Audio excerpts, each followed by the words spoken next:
Could be an addictive patterning where you act out and then turn on yourself. Something at work, something in the way you relate to work or get overwhelmed. So this is somewhere where the monkey drops the ball, somewhere you don't like, and it triggers off something.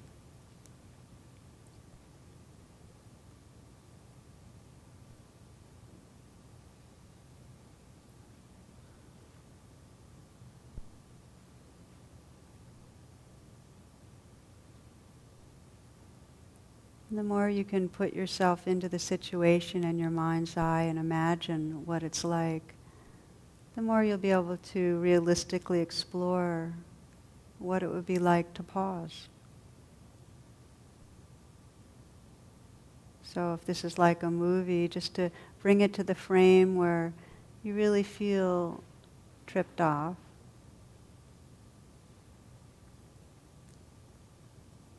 If there's another person involved, see their face and hear what they're saying.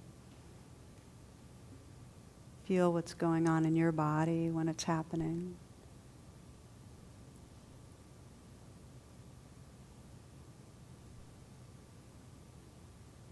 And at your own pace, just sense that you can identify this. Okay, this is suffering. This is the suffering of papancha. Everyone has this. And this is an opportunity to pause. And that you have the freedom to make as big a pause as you want right now. You have the freedom to ask yourself, well, what am I believing when this is going on? About myself or about how others are relating to me?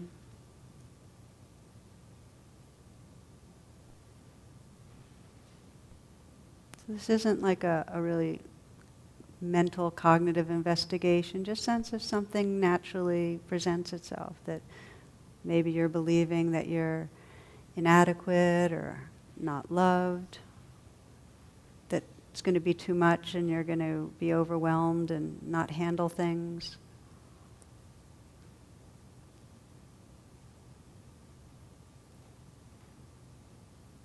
Whatever you find, just sense what is going on in your body and your heart, and see if you can offer acceptance or forgiveness or compassion, some form of kindness to whatever's going on.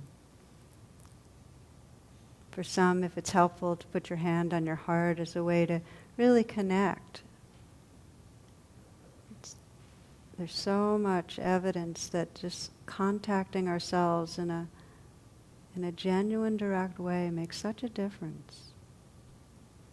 What would happen if you paused and you felt what was going on and you just said, okay, it's okay, or forgiven, forgiven, or yes. You're not giving permission to the thoughts to loop, but to your heart to feel what it feels.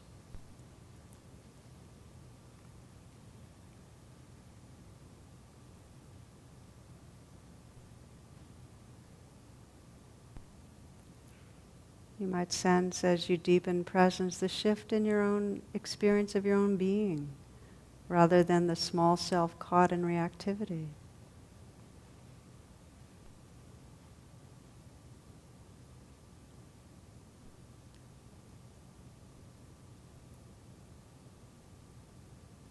And for these next few moments, you might imagine what would happen if you could pause and touch your own presence and respond from a place of inner freedom and wakefulness, intelligence, kindness.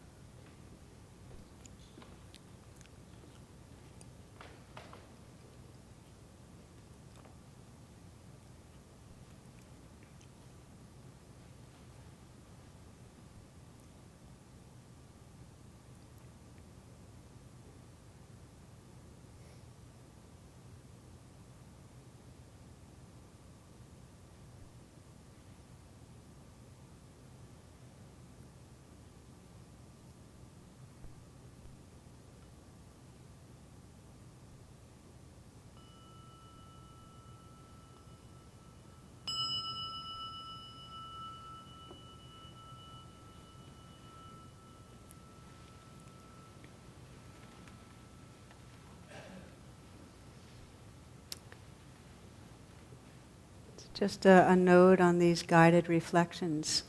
For me, when I was processing my anger, I would have just barely skimmed the surface in this amount of time. I mean, I would have still been driving my car through that, gate. So if you found that you didn't have the time to dip in and really access full presence, please know that this is the template, and this is really a life practice where you begin more and more to identify the places where you know you're living in a trance, you're caught in a reactivity. And I would invite you, as you leave tonight, just to pick one area perhaps this week, and just know this is going to be kind of an adventure to see how much is it possible to remember to pause and even just a little bit begin to touch a larger space of presence. Now, the main way that we wake up out of this papancha is just what I'm saying, just pausing, deepening presence. We can also actively look to see the goodness within ourselves and others. And I want to just offer this as the last part of the evening. First, a story. This is Catherine Ingram. She writes, "A few years ago, I was with a close woman friend in a grocery store in California. As we snaked along the aisles, we became aware of a mother with a small boy moving in the opposite direction and meeting us head on in each aisle. The woman barely noticed us because she was so furious at her little boy, who seemed intent on pulling items off the lower shelves. As the mother became more and more frustrated, she started to yell at the child, and several aisles later had progressed to shaking him by the arm. At this point, my friend spoke up. A wonderful mother of 3 and founder of a progressive school, she had probably never once in her life treated any child so harshly. I expected my friend would give this woman a solid mother-to-mother talk about controlling herself and about the effect this behavior has on a child. Braced for the confrontation, I felt a spike in my already elevated adrenaline. Instead, my friend said, "What a beautiful little boy. How old is he?" The woman answered cautiously, "He's 3. My friend went on to comment about how curious he seemed